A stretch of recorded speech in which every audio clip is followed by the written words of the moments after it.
Bueno, amigos de marca, estamos aquí con una leyenda del pádel femenino. No sé si se va a sonrojar porque diga esto en voz alta, pero estamos con Eli Amatriain. ¿Qué tal, Eli? ¿Cómo estás? Muy buenas, Jesús. Muy bien, estoy muy bien. Bueno, quería empezar preguntándote sobre todo destinado esto a toda la gente joven que se está sumando ahora a la nueva ola del pádel y que quizá pues no te conozcan tanto. Quería empezar con una pregunta muy sencilla. ¿Quién es Eli Amatriain? ¿Cómo te definirías? Uf. Empezamos fuerte. Bueno, mira, esa pregunta siempre me ha costado, ¿eh? Que cuando me han preguntado, ¿cómo te defines? Digo, no sé si soy la más adecuada para hacerlo, pero lo voy a intentar.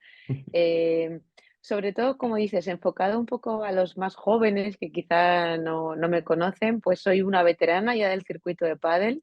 Llevo siendo jugadora profesional muchos años. Eh, Además de jugadora profesional, soy también diplomada en Magisterio de Educación Física, soy en la actualidad psicóloga, así que compagino a día de hoy mi parte de trabajo de psicología con mi parte de seguir siendo jugadora profesional de pádel. Y bueno, pues creo que intento ser una jugadora que se reinventa cada día, que intenta aprender de las cosas que va viviendo. Creo que si algo me ha caracterizado estos años en pista y fuera de ella es que soy bastante trabajadora, creo que intento ser respetuosa con mis compañeras y con quienes comparto mi día a día. Y bueno, pues ese podría ser un pequeño resumen. No, no está mal. Eh, ¿cómo te enamoraste del pádel, Eli? ¿A qué edad, en qué momento Eli Amatriain decide, ostras, voy a coger una pala y cómo fue ese proceso de al final acabar pues, dedicándote a esto profesionalmente? Yo siempre suelo decir que el pádel me llegó un poco casi por accidente, porque yo estudiaba magisterio de educación física y me invitaron a jugar unos amigos. Es verdad que he jugado al tenis desde pequeñita y me atrajeron un poco a él de esa manera, ¿no? De, oye, hay un deporte muy parecido al tenis, es muy divertido, te lo vas a pasar muy bien. Pero recuerdo mi primer partido con horror, no sabía por dónde venía la pelota, eso de que volviese después de que había pasado era una cosa muy extraña y lo cierto es que fui jugando por diversión y terminé convirtiéndome en jugadora profesional un poco por accidente en el sentido de que no lo fui buscando. Yo no he sido de esas jugadoras que sueña con que ese sea su futuro, ¿no? Me empecé a competir porque me había marchado del tenis con la sensación de que había sufrido la competición y pensé, bueno, el deporte me gusta, es una forma de vida para mí, el pádel me brinda la oportunidad de entender la competición desde un lado más maduro, como un lado en el que lo que quería era disfrutar, lo compartía con otras personas, no era tan solitario y fue una manera de reconciliarme con la competición y sin darme cuenta se me fue dando bien. Fui encontrándome en el circuito profesional porque me gustaba, me lo pasaba bien y se terminó convirtiendo en mi trabajo. Y bueno, he dicho que el pádel me ha aportado siempre muchas cosas a las que estoy muy agradecida. También es verdad que en la competición de alto nivel he sufrido, he pasado momentos difíciles, como creo que todos nosotros, pero yo me siento muy agradecida porque creo que mi forma de vida es un privilegio. Despertarte por las mañanas, dedicarte a hacer deporte, que ese sea tu trabajo, en lo que normalmente suele ser ocio para otros, pues yo en ese sentido me siento pues, muy afortunada, como te digo. Te dicen en ese momento, ya no solo que te fueses a dedicar a ello, Eli, sino mm, ahora mismo en pleno 2023, ver dónde está el pádel, en lo que se ha convertido este deporte. Te dicen eso en aquel momento y que tú dices, meado de risa, a broma, Sí, habrías dicho, ¿estáis locos o qué? totalmente. De hecho, al principio, durante muchos años, yo compaginaba la parte de la competición con que daba clases de pádel. Y ya el hecho de que me dijesen que no iba a tener que dar clases, que me iba a poder dedicar solo a competir, ya me parecía una utopía. Entonces, ahora imagínate cuando veo hacia qué lugares nos está llevando el deporte, dónde estamos viajando y, bueno, cómo está creciendo. Yo creo que ninguno de nosotros lo hubiese pensado en sus mejores pronósticos, no hubiésemos llegado hasta aquí. Cuando terminaste la carrera, Eli, ¿en qué momento te encontrabas? Quiero decir, no sé si en ese momento estabas ya un poco en la rueda del profesionalismo del pádel, si tuviste algún momento de decir, a ver, ¿para dónde tiro? ¿No? Porque al final, pues entiendo que Magisterio de Educación Física es una carrera también muy, muy vocacional, pero no sé en qué punto estabas Ujú. en ese momento, en el pádel, si tuviste que tomar una gran decisión, que imagino que sí. La tuve que tomar, de hecho, no muchas personas la saben, pero yo terminé magisterio y preparé durante un año las oposiciones. Y es verdad que en esa época había muchas plazas y como te he dicho, yo tengo una parte responsable que estudié mucho. Entonces, por las mañanas estudiaba la oposición y por la tarde recuerdo que en ese momento trabajaba en la escuela de la Federación Riojana de Tenis. Compaginaba ambas cosas. El Ujú. pádel era una parte de, bueno, de sí, jugar, jugaba, entrenaba, empezaba a competir algo, pero en ese momento participo en la Semana de la Mujer y el pádel que celebra la Federación Española. La idea de ese programa fue coger chicas tenistas y nos daban clases, o sea, la idea era enseñarnos un poco sobre el pádel más a nivel profesional, nos daban el título de monitor y de árbitro. Y esa semana me cambió un poco la vida porque surgió la oportunidad, se me planteó, oye, Eli, ¿por qué no te vienes a Madrid y te dedicas a competir? Que creemos que lo puedes hacer bien. Esto un poco por parte de los técnicos que estaban allí en esa semana. Y de repente en mi cabeza empezó a surgir la idea, pero yo tenía las oposiciones a 2 semanas. Y entonces yo tenía la sensación que las llevaba muy bien preparadas y que con la cantidad de plazas que había, si en ese momento me presentaba, era muy probable Es que una las buena buena aprobase. oportunidad. Y no me veía con la capacidad de, no me voy a ir a vivir a Madrid si he aprobado una oposición. Y fue una decisión de estas que no es nada racional, fue puro instinto que se siente en el estómago. Y me acuerdo que les dije a mis padres, es que no me voy a presentar a la oposición. Y mi padre, el pobre, me decía, hija, pero tú preséntate, si apruebas ya renunciarás a la plaza, pides una excedencia. Y Claro. yo decía, papá, te prometo que es que las he estudiado, estoy preparada y yo siento que mi camino no va por aquí. Yo siento que me apetecía salir de mi ciudad en ese momento, vivir otras experiencias y bueno, es cierto que lidié mucho, con muchos fantasmas de me voy a morir de hambre, que voy a vivir yo ahí en Madrid Claro, dando clases de claro, pádel. claro. Probablemente esto me vaya fatal, no gane un partido. Pero de estas cosas que, como te digo, creo que las grandes decisiones en la vida no pasan mucho por el filtro de la cabeza, sino que las sentimos, nos aventuramos a ellas, siempre implican un riesgo, pero pues, en mi caso, pues yo me siento muy, muy agradecida y a veces todavía cuando me encuentro así hablando de esto con mi padre, le digo, papá, no salió tan mal. Me dice, no, no, pero Pero en sin ese duda momento, alguna fue... claro, en ese momento entiendo que para tu familia, ostras, o sea, yo me pongo en la piel de tu padre y por lo menos pero hija, hazla y ya siempre tendrás tiempo de decir que no, ¿no? Y de Justo, repente como que rompes con todo lo que en teoría pues total. había ahí. Y Total, eso yo ahora, creo que es verdad que fue una intuición de vivir una vida diferente, ¿no? Porque al final yo soy muy agradecida a lo que mi ciudad, Logroño, me aportó muchos años, pero en ese momento que tenía 21, 22, creo que estaba necesitando vivir esa experiencia de salir un poco, no lo sé, es como te digo, para ellos fue un shock y yo me imagino que lo fue por lo que me expresaban, pero sí que es cierto que siempre me apoyaron. En ese sentido, yo estoy muy agradecida a ellos porque a nivel económico, en todos los niveles de hija, tú haz algo que te haga feliz, ellos estuvieron ahí para ayudarme. Así que ujú, yo estoy aquí en parte por mis padres sin ninguna duda. ujú. ¿Cómo fue Eli cambiar? Bueno, precisamente tú me estabas diciendo eso, ¿no? Que a ti te apetecía pues, ese cambio de aire, ¿no? Ese vivir otra experiencia fuera de tu zona de confort, llamémoslo así, o de tu hogar, Sí. simplemente. Ujú. ¿Se te hizo duro al principio? Porque yo, o sea, Sí. entiendo que Madrid, yo vivo en Madrid, no soy de Madrid y sé lo que es venir a vivir a Ujú. Madrid y al final engloba muchas cosas, ¿no? Madrid para lo bueno y para lo Sí. malo. ¿Cómo fue eso al principio, sobre todo? Sí, es verdad, es una ciudad que yo siempre digo que tengo una relación de amor-odio con ¿Cómo lo Madrid, odio? porque es esa sensación de que te aporta tantas cosas a nivel de ocio, a nivel profesional, en muchos niveles, pero por otro lado, uno se rebela contra esa forma de vida en la que siempre vamos con prisas, te metes en el metro y parece que la gente te arrolla, que sales a la calle y no conoces a nadie.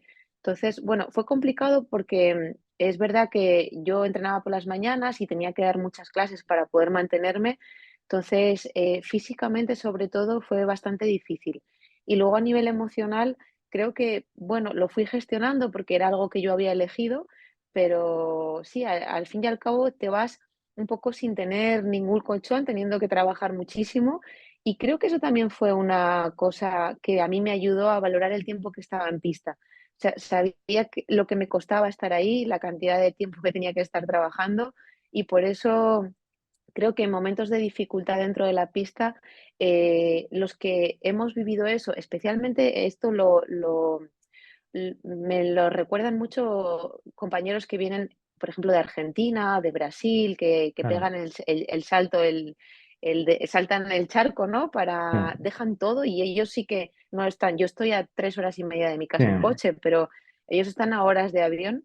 Pero creo que eso nos da una fortaleza a la hora de afrontar determinadas dificultades porque sabemos lo difícil que fue el hecho de poder dedicarnos a esto. Entonces, cuando estamos ahí y miramos atrás y vemos lo que ha costado, también uno saca esa parte de la pista de decir, pues que aquí me van a tener que matar para ganarme porque me ha costado trabajo llegar hasta aquí. Ujú. Ya centrándonos un poco en el plano deportivo, Eli, este año se cumplen 10 años de aquel número uno con Patti. Ujú, ¿Consideras que eso es lo máximo a lo que se puede aspirar en un deporte? Porque muchas veces el deporte, por desgracia, sobre todo, parece muy simplista, ¿no? Y en esto ya lo sabemos, ¿no? Si ganas, ujú. bien, y si pierdes, pues como pobrecito que pierde o pobrecita que pierde, ¿no? Ahora, con Sí. perspectiva de que ha pasado una década desde entonces, ¿es para tanto? Quiero decir, el ganar, entiendo que el ganar incluye muchas cosas, mucha satisfacción personal, mucha satisfacción profesional, pero luego realmente el decir, bueno, pues he sido un año o X años la mejor de mi deporte, entre las mejores, ta, ta, ta, ta, ta, ta. ¿Es para tanto eso? Ujú. Yo tiendo a relativizarlo mucho. De hecho, es una cosa que intento transmitir a los deportistas con los que trabajo a nivel psicológico, que en la medida en la que uno se enfoca en los resultados, que obviamente nosotros queremos tener resultados, para eso competimos, ¿no? Pero creo que identificarse con ellos es un error, porque a día de hoy, fíjate, yo creo que tengo mi peor ranking y sin embargo creo que soy la jugadora más completa que he podido ser en estos años anteriores, porque en eso consiste evolucionar. Entonces, es verdad que mi concepto del éxito no pasa por llegar al número uno en el ranking y lo tuve, lo viví, lo disfruté muchísimo, me siento muy afortunada por haber podido llegar hasta eso, porque es verdad que eso esconde muchísimo trabajo detrás, mío y de todo mi equipo. Em, pero por otro lado, creo que el valor de un deportista no se mide por esa parte, se mide más por lo que hacemos en nuestro día a día para tratar de ser mejores, para saber afrontar dificultades. Y yo ahora me estoy encontrando con que pierdo mucho más de lo que gano. Y creo que también en eso radica un poco, voy a decirlo muy claramente, la grandeza de una persona, ¿no? En aprender a gestionar situaciones en las que las cosas no se dan como a ti te gustaría, pero saber que, bueno, que estás haciendo cada día el trabajo para intentar ser lo mejor posible. Entonces, siempre he dicho que mi número uno será marcharme sabiendo que di lo mejor de mí en cada etapa, en cada día, y bueno, ¿eso me llevó a alcanzarlo a nivel de ranking? Sí, pero creo que también tiene mucho valor cómo afronto la competición a día de hoy, estando en un ranking que, si te digo la verdad, ni sé cuál es porque no lo miro. Entonces, es curioso, pero yo me siento una jugadora más completa a día de hoy y pierdo más que nunca. Y creo que eso nos va a tocar a todos los deportistas, porque a todos nos va a llegar el momento de estar abajo, de dejar de lado esta carrera deportiva y en la medida en la que nos identifiquemos con ese personaje, que no deja de ser un personaje, pues el momento de dejar esta etapa será más difícil. Entonces yo trato de centrarme mucho en la persona que soy, lo que quiero transmitir y creo que ojalá cuando me vaya de aquí la gente me recuerde porque fui buena persona, fui buena compañera y fui buena rival. No porque nadie se va a acordar de los títulos que he ganado, salvo yo, y si yo se lo cuento a mis nietos, como digo, ¿no? Pero creo que lo que queda es lo que somos como persona. Así que eso intento mantenerlo presente en mi día a día. Mm. Tú, Eli, que has vivido todo este proceso evolutivo del deporte y que ya tienes muchos años de experiencia a las espaldas, ¿notas que el pádel, que las nuevas generaciones que vienen en el pádel son quizá un poco el reflejo de esta sociedad de la que hablábamos antes, ¿no? De ir con prisa, de quererlo todo, Sí. de centrarse quizás muchas veces solo en los resultados y no en el proceso. Tú ahora que estás Ujú, rodeada ya no solo de compañeras, rivales, gente con la que trabajes incluso. ¿Detectas eso también, Eli? Sobre todo en las nuevas generaciones, esa impaciencia, esa rapidez, ¿no? De que parece que el objetivo es llegar a la meta, pero no disfrutar del camino a la meta, ujú. ¿no? Eso es algo de lo que se habla mucho, ¿no? Fíjate, yo creo que cuando trabajo con los más jóvenes, creo que hay como 2 cosas que me llaman mucho la atención. Una es que no están muy acostumbrados a solucionarse sus problemas. Es como que necesitan, no sé si porque siempre han tenido las figuras de los entrenadores cerca suyo, necesitan que les den las soluciones, ¿no? Cuando les haces pensar de, bueno, ¿cómo crees que puedes funcionar mejor en esta situación? A veces se bloquean, no saben responder. Es como si, que esto se enlaza con la segunda parte, como si la mirada hacia adentro costase un poco más. Siempre buscan fuera, buscan responsabilidades en lo externo, y cuesta mucho que se autorresponsabilicen y que miren hacia sí mismos, sobre cómo pueden mejorar esas situaciones, ¿no? Ese es un poco, creo que porque nosotros durante muchos años competimos solos, no teníamos dinero para que nuestros entrenadores viajasen con nosotros. Eso era un lujo que prácticamente no tenía ninguna pareja, o la uno o la 2, no había mucho más. Y creo que a través de esas dificultades aprendimos a solucionar problemas. Y eso nos ha hecho ser una generación, creo bueno, con tendencia, obviamente hay como todo, ¿no? Hay personalidades muy Sí. diferentes. Esto de las generalizaciones siempre es un poco peligroso, pero yo sí identifico esa capacidad de, bueno, cuando algo ocurre que no está como a mí me gustaría, responsabilizo a los otros, a mi entrenador, a mi compañero, a las condiciones de la pista. Y entonces cuesta que la mirada sea hacia adentro. Y probablemente hay una parte también de que los resultados se buscan ya, ¿no? Es como, Mm. bueno, hablar de proceso es complicado. Entonces, no sé muy bien si, por lo menos es lo que yo estoy identificando en los últimos años en lo que llevo trabajando con ellos, con los Ujú. más jóvenes. Y creo que ahí es una reflexión que no tienen que hacer solo ellos, tenemos que hacer nosotros, incluso los que los acompañamos, de, bueno, cómo hacer que se responsabilicen de su parte, que miren hacia adentro, porque fíjate, los proyectos duran poco. ¿Por qué? Porque la solución siempre está en cambiar de compañero, ¿no? Y si intento con esta persona, pues si ya llevo tantos cambios, y si intento con esta persona de verdad mejorar y mirar en lo que yo puedo y hacerme responsable, y luego ya si el proyecto no funciona, a veces no funciona. Pero Ujú. claro, lo fácil es poner el balón fuera. Ujú. Tú, por tu experiencia trabajando con jugadores jóvenes o no tan jóvenes, ¿qué es lo que detectas que más teme un deportista a día de hoy? No sé si es su propia inseguridad, el miedo a perder simplemente, ¿qué es lo que más detectas? Ujú. Yo veo muy claro en la identificación con el resultado, porque sí que es verdad que cuando te manejas en la élite, hay una presión que no solo implica ganar, perder, hay contratos deportivos, hay una imagen, las redes sociales también tienen mucha importancia en lo que a mí me llega. Muchas veces el deportista se identifica cuando gana con el hecho de que le dicen que es la leche, cuando pierde ya no es tan bueno. Entonces hay un concepto erróneo de basar nuestra autoestima en los resultados.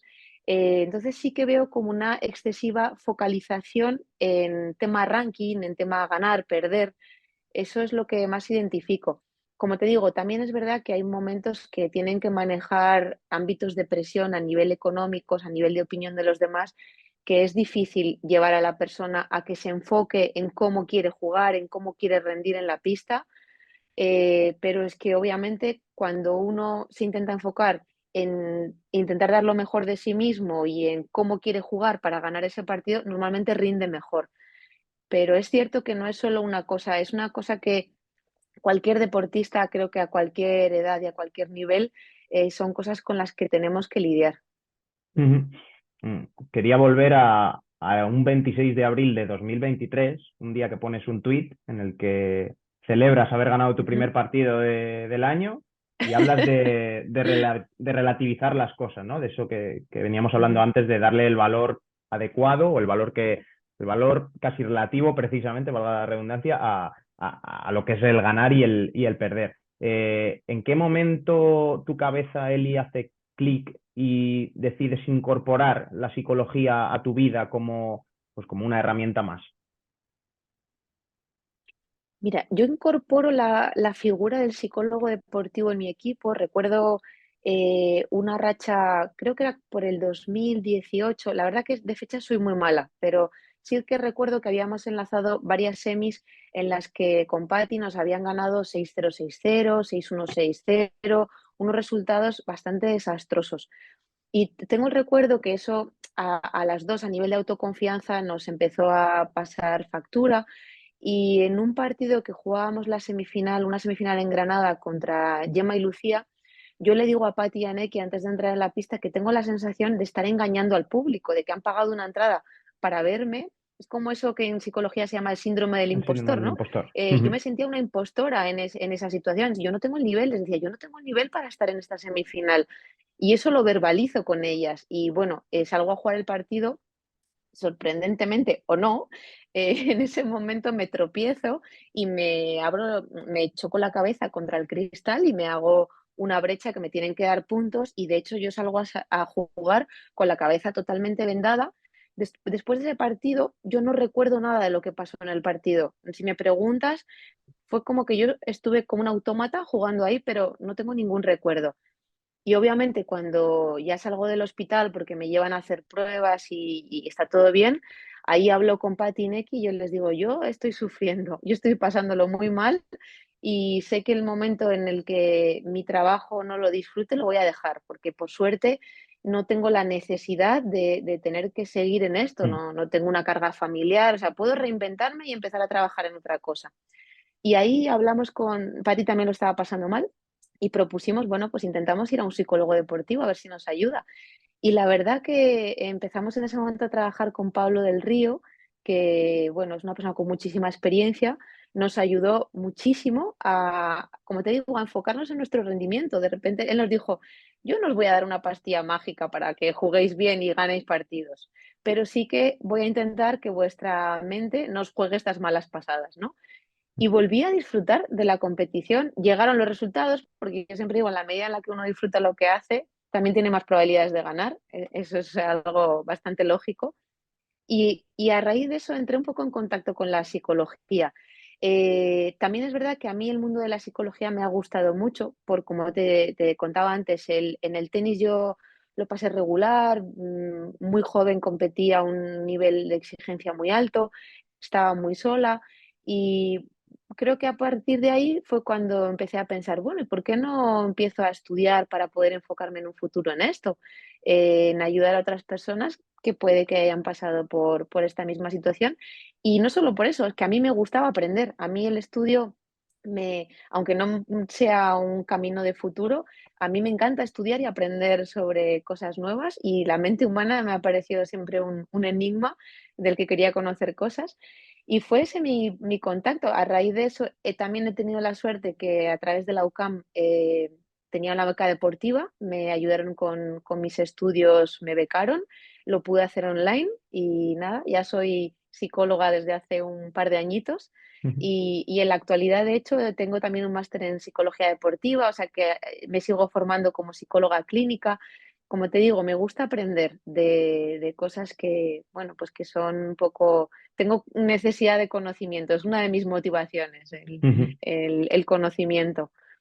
Y ese fue un poco mi manera de entrar en el mundo de la psicología. Ahora mismo también se ha convertido en una parte de mi trabajo, por eso no me asusta tanto el hecho de dejarlo. Y por eso también creo que he aprendido a relativizar. Cuando me hablabas de que puse el tuit de he ganado mi primer partido, es curioso, como te decía, eh, tengo mi peor ranking, mis peores resultados y la gente que me quiere me preguntaba siempre después de los torneos, ¿cómo estás? Muy agobiado, ¿necesitas algo? Yo no, estoy bien, de verdad, estoy bien. O sea, y soy muy consciente de que este deporte ha evolucionado, yo tengo 39 años, intento adaptarme de la mejor manera posible, pero no depende solo de mí, hay rivales que lo hacen mucho mejor que yo, la gente cada vez está más preparada, tengo la tranquilidad de que mi día a día hago todo lo posible para ser la mejor jugadora posible y también estoy preparada para tener un plan B. Cuando llegue ese plan B, sé que lo voy a disfrutar. Entonces estoy muy tranquila, no, no, por eso tiendo a relativizar, pues gano y no me considero la leche, pierdo y tampoco creo que sea una malísima jugadora. Soy consciente de la realidad a día de hoy del deporte en el que vivo y eso me ayuda, pues, a estar muy en paz conmigo misma. Ujú. ¿Ha sido Eli una persona Vaya rollo te he soltado, ¿eh? No, no, a mí me está encantando. Espero que a los espectadores de Marca también, Eh, seguro. Quería preguntarte, Eli, sobre si has sido una persona de hacer mucho ejercicio de introspección, de echar la vista atrás, ahora que, pues eso, que has descubierto un campo que te apasiona y que te hace conocer mucho más cómo somos o cómo nos comportamos. Tú ahora, no sé si en algún momento has echado la vista atrás y te has visto a ti misma en determinadas situaciones y haber dicho, termina de haber dicho, joder, Eli, en ese momento estabas como demasiado agobiada por esto, o en esta situación que afrontaste dura o menos dura a nivel deportivo, deberías haber actuado tal. ¿Has hecho ese ejercicio de echar la vista atrás y ver cómo ha sido toda tu evolución? Yo creo, Jesús, fíjate que esa ha sido una de mis grandes virtudes, que he entendido siempre el deporte como una maravillosa forma de autoconocimiento. Entonces, creo que las situaciones que he vivido a través del deporte me han hecho enfocar la mirada hacia adentro. O sea, de hecho, siempre pienso que la competición me ponía delante de un espejo y yo podía elegir mirar hacia mí misma o, como te digo antes, ¿no? Responsabilizar a los otros.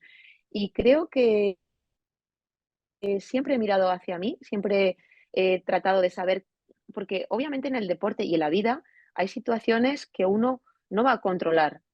Cómo juegan los rivales o cómo juega mi compañero, yo no lo puedo controlar.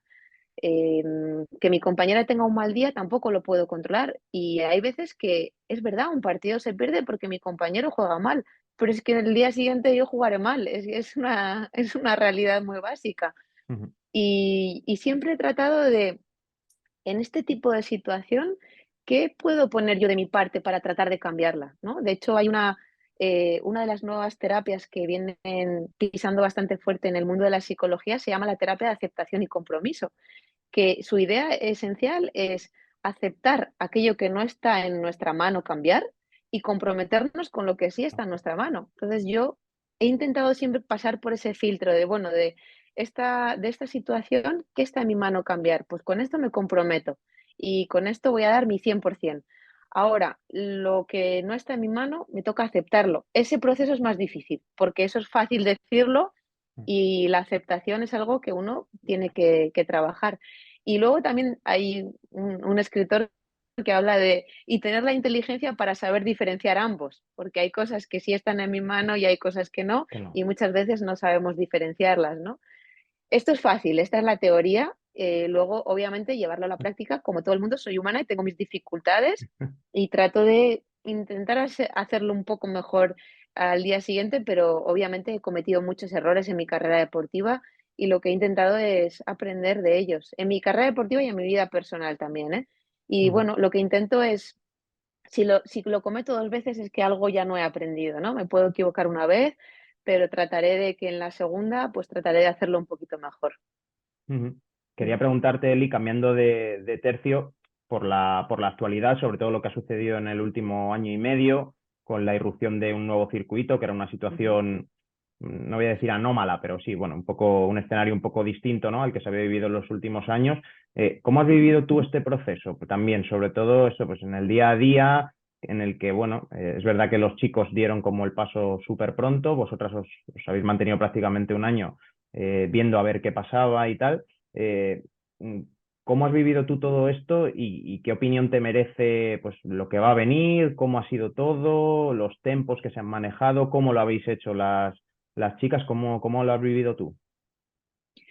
Mira, yo creo que nosotras, lo primero que pienso es que cuando existe un monopolio en cualquier ámbito de la vida, no hay crecimiento. Creo que cuando se abre y aparecen nuevas oportunidades, creo que todos mejoramos, aunque eso al principio cueste ver, especialmente a las personas que tienen la sartén por el mango, ¿no? Ujú, Pero sí que creo que hay una parte que nosotras hemos sido más precavidas, hemos tratado de ser respetuosas con lo que en su momento firmamos con World del Tour.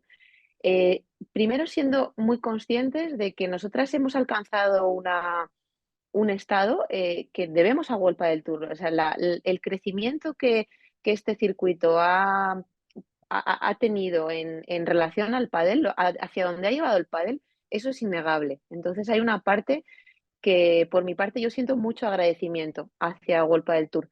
Pero luego también es verdad que el jugador aspira a ser libre. Esa es una realidad. Yo quiero ser libre, decidir qué quiero jugar y cuantas más oportunidades tenga para poder competir, muchísimo mejor.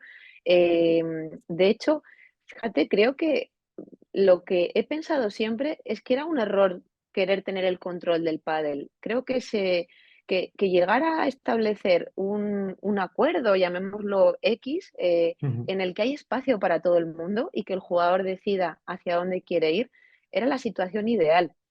La realidad es que nosotras las chicas siempre nos hemos visto a lo largo de muchos años a remolque de las decisiones que han tomado los chicos. Eso ujú, es una realidad.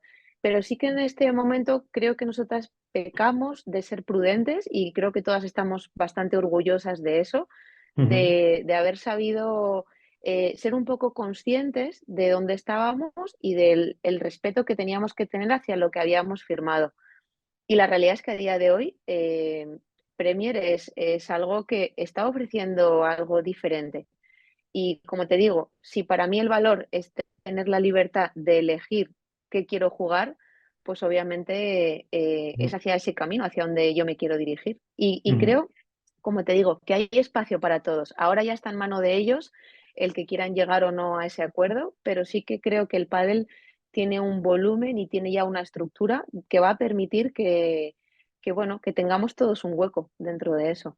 ujú. No sé si he Yo contestado a tu pregunta, Sí, pero perfectamente.